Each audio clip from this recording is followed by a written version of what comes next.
Hai teman-teman semua, mari kita membahas tanggal lahir ini.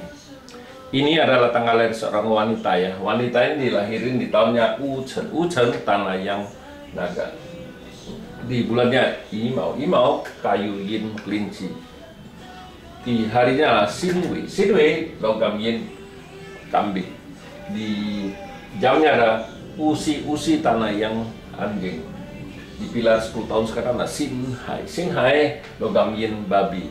Mari kita lihat tanggal lahir wanita ini. Wanita ini kan tanya,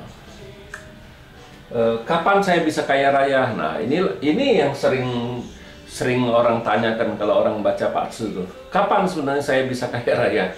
Oh, mereka tuh berpikir, oh Pak Tzu itu suatu kepastian. Istilahnya, oh Pak Tzu-nya bagus, pasti dia bisa kaya raya. Orangnya nggak mau berusaha, nggak mau itu. Apakah demikian? Kita bilang, ya Pak Tzu tidak sehebat itu. Dia tidak bisa menentuin seseorang. Ya orang itu sendiri yang harus berusaha. Itu yang benar, bukannya Pak Tzu. Pak Tzu wanitanya cukup bagus. Saya bilang cukup bagus. Tapi kan dia harus berusaha baru bisa. Nah, mari kita lihat tanggal lahir wanita ini. Wanita ini kan kalau lihat itu tanggal lahirnya, ya tinggal tanah ini kan resosnya. Satu ini hartanya di langitnya, kayu ini kan. Nah di cabang bumi kan ya juga resosnya sama harta juga gitu. Ya Pak Tzu ini ya cukup bagus lah, kita bilang bintang hartanya ada kan, langit ada, cabang bumi ada, bagus sekali kita bilang. Nah di 10 tahun ini datang logam yin kan pertemanannya, satu datang lagi outputnya, tapi outputnya percuma, nggak bisa masuk ke Pak Tzu, outputnya rusak kan di cabang buminya. Ya tapi nggak masalah lah, bintang hartanya bagus.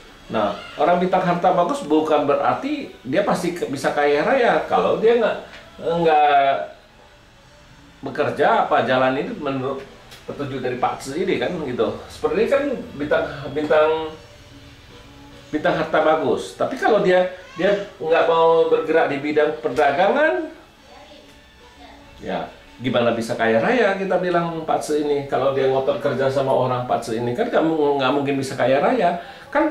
Kita harus balik lagi, bukan Pak Tzu-nya ini nggak tepat, tapi orang ini yang salah pengertian. Berpikir Pak Tzu ini bintang harta bagus, langit ada, cabang bumi ada, udah pasti kaya raya. Nggak begitu.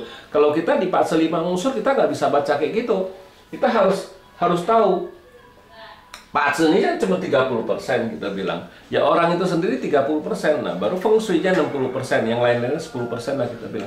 Ya baru bisa ngeklopin 100%. Ya kita nggak sampai 190%,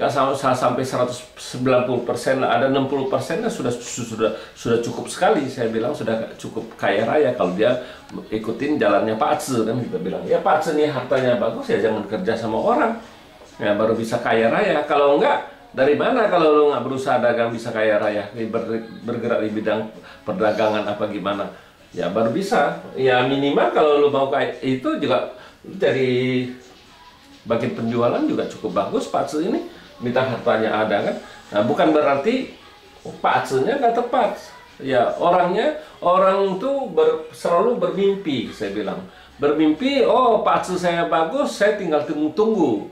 Nggak mau berusaha, nggak mau gimana bisa bagus Pak Tzu-nya. Bukan Pak Tzu yang menentukan, orang itu juga harus berusaha. Ya ibarat harta, logam ini kan harus berusahain kayu ini.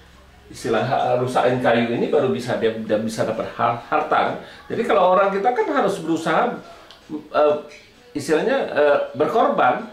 Kan berkorbannya ya dia harus bekerja baru bisa itu. Bekerja apa di bidangnya dagang apa gimana, dia baru bisa dapat duit kan, istilahnya baru bisa kaya raya. Ya kalau dia ngotot kerja sama orang Pak Tzu ya kayak gitu-gitu aja. Nah itulah kebanyakan orang nanya ke saya juga sering kayak gitu.